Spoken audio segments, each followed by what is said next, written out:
This incident, plus a number of other clashes between Harel and Sharet, made Ben-Gurion's blood boil.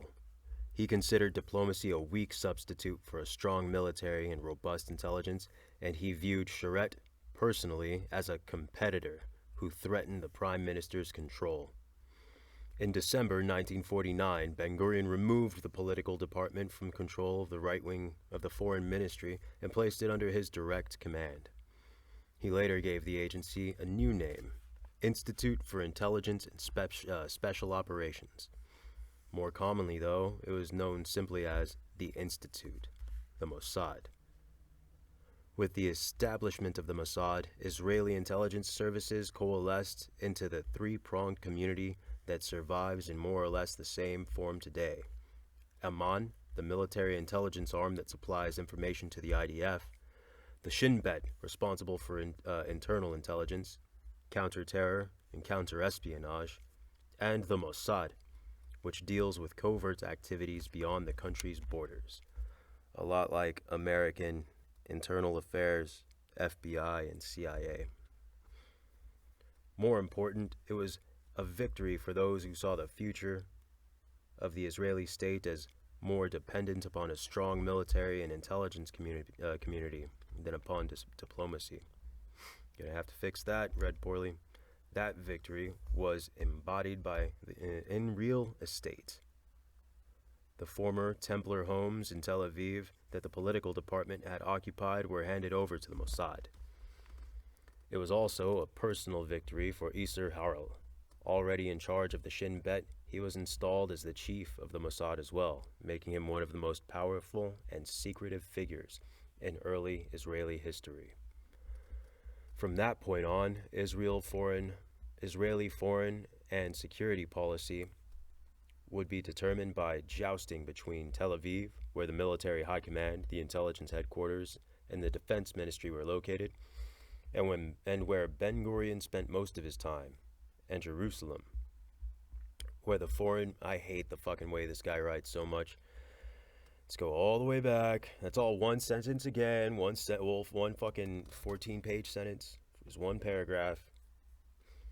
From that point on, Israeli foreign and security policy would be determined by jousting between Tel Aviv, where the military high command and the intelligence headquarters and the defense ministry were located, as well as where Ben-Gurion spent most of his time, and Jerusalem, where the foreign ministry was housed in a cluster of prefabricated huts. Tel Aviv always had the upper hand. Ben-Gurion kept all of the agencies under his direct control.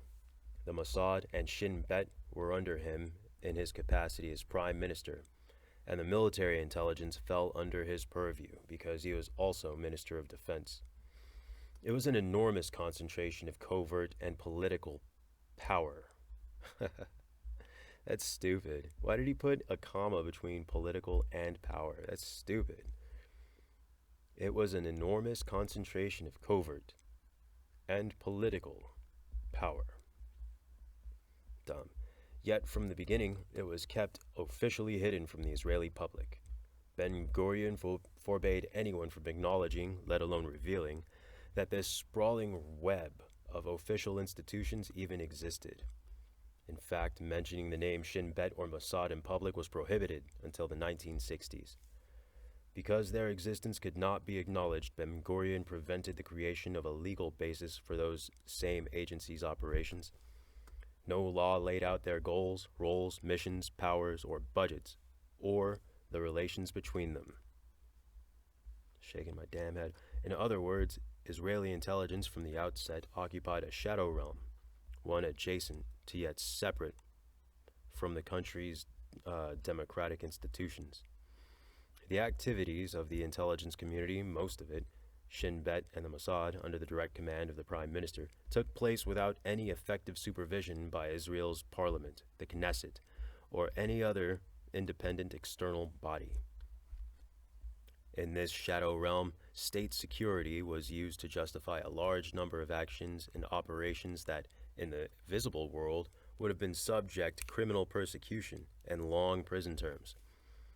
Constant surveillance of citizens because of their ethnic or political affiliations, interrogation methods that included prolonged detention without judicial sanctions and torture, perjury in the courts, and concealment of truth from counsel and judges. That was the end of that three-prong list that didn't end in "and" or anything to let you know it ended.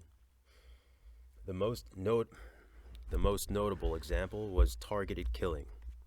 In Israeli law, there was no death penalty, but Ben-Gurion circumvented this by giving himself the authority to order extrajudicial executions. The justification for maintaining that shadow realm was that anything other than complete secrecy could lead to situations that would threaten the very existence of Israel. Israel had inherited from the British Mandate a legal system that included state of emergency provisions to enforce order and suppress rebellions. Among those provisions was a requirement that all print and broadcast media submit any reports on intelligence and army activities to a military censor, who vetoed much of the material. The state of emergency has not been rescinded of the time of this writing, but as a sop to the hungry media. Ben-Gurion was shrewd enough to establish an editors' committee, which was composed of the editors-in-chief of the print and radio news outlets. From time to time, Ben-Gurion himself or someone representing him would appear before the committee to share covert tidbits while explaining why those tidbits could never, under any circumstances, be revealed to the public. The editors were thrilled because they had gained for themselves entree to the Twilight Realm and its mysteries. In gratitude, they imposed on themselves a level of self-censorship that went beyond even that imposed by the actual censor. My headlamp's going out.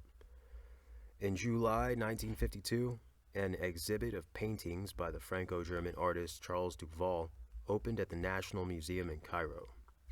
Duval, a tall young man with a cigarette permanently dangling from his lips, had moved to Egypt from Paris 2 years earlier, announcing that he'd fallen in love with the land of the Nile.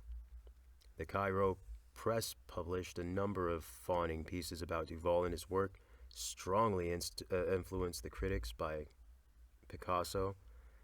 Oh man, they did it again. This is stupid. What a dumb way to write. I'm going to start that sentence over.